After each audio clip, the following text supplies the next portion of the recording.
Strong, flexible, secure. You can have confidence in Presto's GeoWeb cellular confinement system. And when properly installed, the GeoWeb system provides stable, aesthetically pleasing earth retention structures. The simplicity of installing Presto's GeoWeb system begins with the ease of unloading it. Sections are typically shipped from Presto, tri-folded on a pallet, and are easily offloaded with forked equipment. Retaining walls are constructed with the GeoWeb sections in one of two orientations. Walls where GeoWeb sections are oriented so the cell surfaces form the fascia are referred to as A-series walls. Colored face panels, such as tan or green, can be applied to GeoWeb sections for aesthetics in this series. Walls where the cell fins form the fascia are called B-series walls.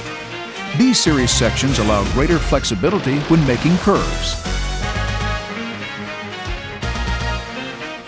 Start by preparing the site to construction drawings. Prepare a smooth, even surface, removing any debris or vegetation and filling voids. As required, compact the subgrade before placing the wall footing. Excavate for the footing and, when specified, install a geotextile separation layer before placing any base material. Then place, shape, and compact the granular base materials according to specification. Fully expand the GeoWeb footing section into position with temporary or permanent anchors, stretching devices, or by other workable methods. Place the specified infill material in and around the footing section to a level about 50 millimeters or 2 inches above the cell wall. Level and compact the infill material using appropriate compaction equipment. If specified, place additional fill over the footing section to obtain the required elevation. Groundwater drainage can be critical to the performance of any wall system. Be sure a proper drainage system is installed.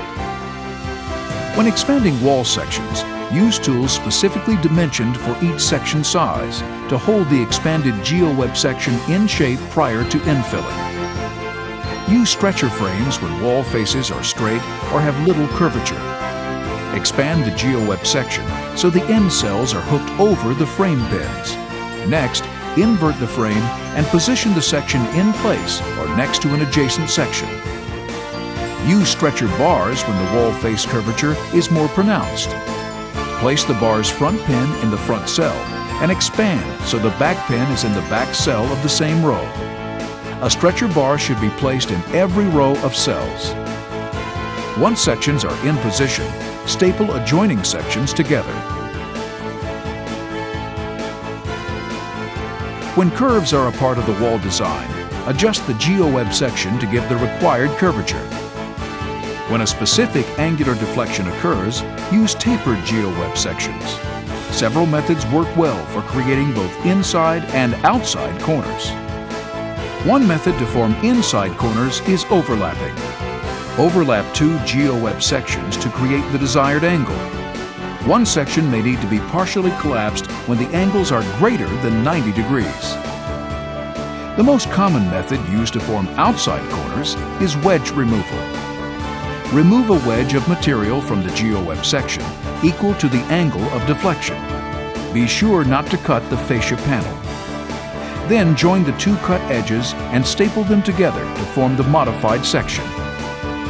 Once the GeoWeb sections are in position, you may begin infilling. First, place the infill material inside the GeoWeb section and then behind it to the excavation face or embankment limit. Overfill the cells and level to about 50 millimeters or 2 inches above the cell wall. Then remove the stretcher frame or stretcher bars, repeating the process for all adjacent sections. Use lighter compaction equipment to compact infill within the GeoWeb section.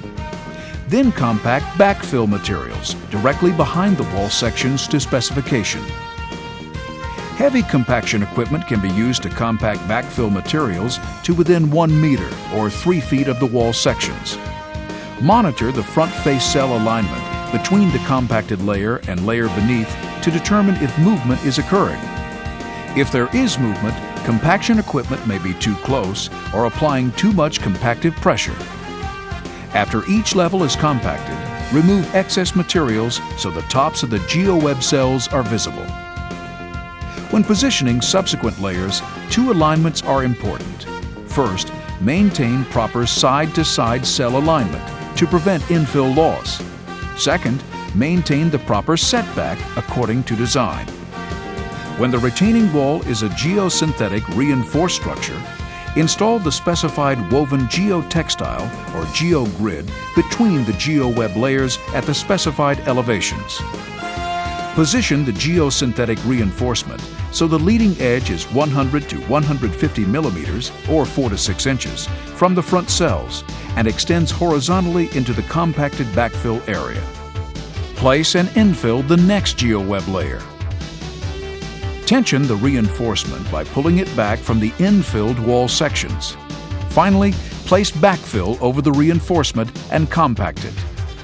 Infill and compact subsequent layers following the same procedure until the specified wall height is achieved. When a special fill, such as topsoil or concrete, is required in the front outer cells, several methods are used for infilling. One method is to cover the outer cells with boards. Place the boards over the stretcher bars during the filling of the back cells. Once the back cells are filled, remove the boards and fill the front cells with the specified infill. Then remove all stretcher bars. Another method uses a specially configured stretcher frame that allows the front cells to be covered during infilling of the back cells. After infilling, remove the stretcher frame. The front cells are now ready for infilling with the selected material. There are many workable techniques for constructing earth retention structures. Contact Presto or an authorized distributor for more information. From construction start to finish, Presto works with you to provide solutions to earth retention problems. Cost-effective solutions you can rely on. You can rely on Presto.